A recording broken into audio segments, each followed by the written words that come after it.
Opinion: India can beat Trump tantrums with Atal. Doctrine: stay calm, build own capability. In an inverted and unintended way, US President Donald Trump may prove to be India's best friend. Even if he follows up his public bullying and childish tantrums with actual sanctions. Trump has been particularly prickly over India's refusal to bend its knee to the US trade hegemony and to forsake its time-tested friendship with Russia. He wants India to stop buying oil and arms from Russia and China, while Europe continues to do so. He himself is keen to make up with Xi Jinping after sensing a Chinese backlash to his tariff war that the US may find difficult to handle. Trump is still hoping that India will cave. New Delhi's first response has been a matured and measured statement from the Union Ministry of Commerce and Industry. The government has taken note of a statement by the US President on bilateral trade. The government is studying its implications.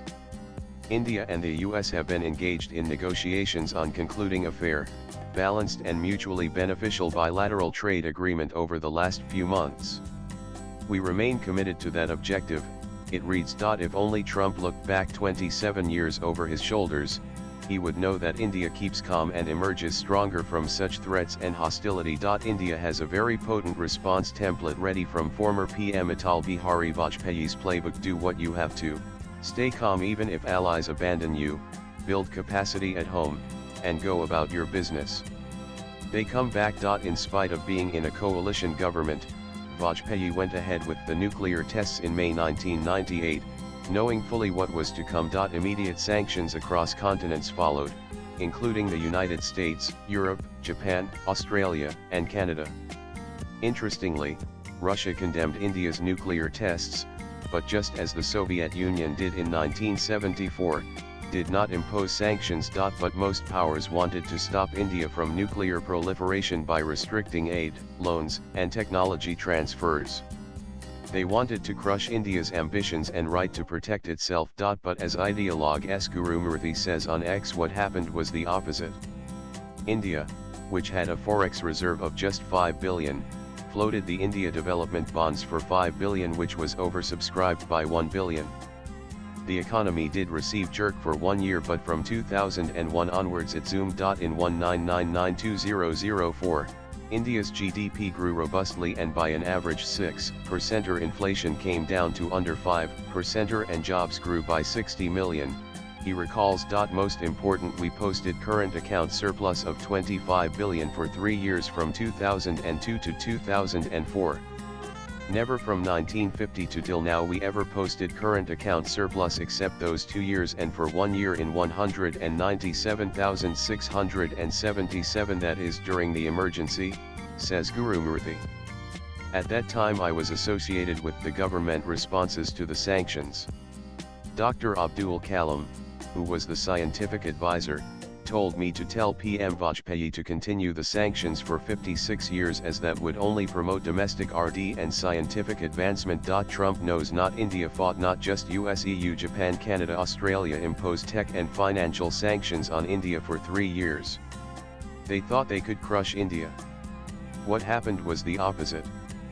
Here is the story. I was partly associated with https://coconib3zldjs Guru Murthy July 30, 2025. What Vajpayee also did then, apparently on the advice of bureaucrat politician N.K. Singh, was to unlock the power of India's diaspora.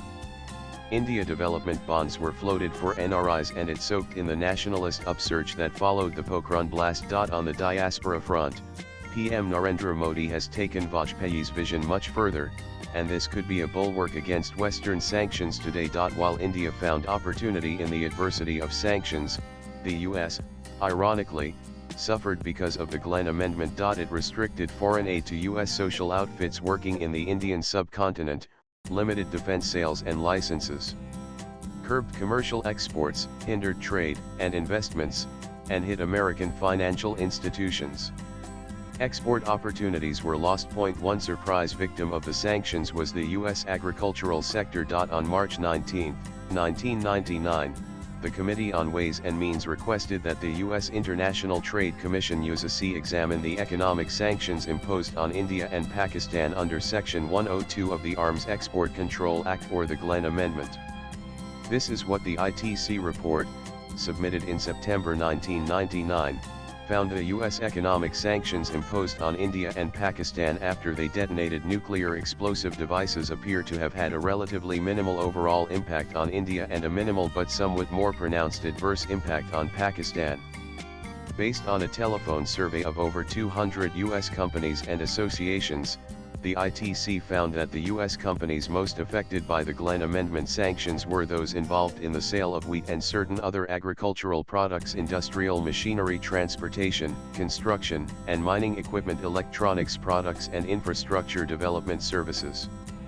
The ITC further found that the loss of trade and project finance support from the U.S. Export-Import Bank and the Overseas Private Insurance Corporation, as required by the Glenn Amendment sanctions, particularly hindered the ability of some U.S. companies to operate in India. That a prohibition of export credits and export guarantees by the U.S. Department of Agriculture, required under the Glenn Amendment but waived through September 30, 1999, most likely would adversely affect U.S. wheat exports to Pakistan. That the economic effects of the Glenn Amendment sanctions on the United States, India, and Pakistan are likely to be small, and that the major alternative suppliers benefiting from reduced U.S. exports to India and Pakistan under these sanctions are Japan, Europe, the rest of Asia, and Australia, New Zealand, and other South Pacific trading partners.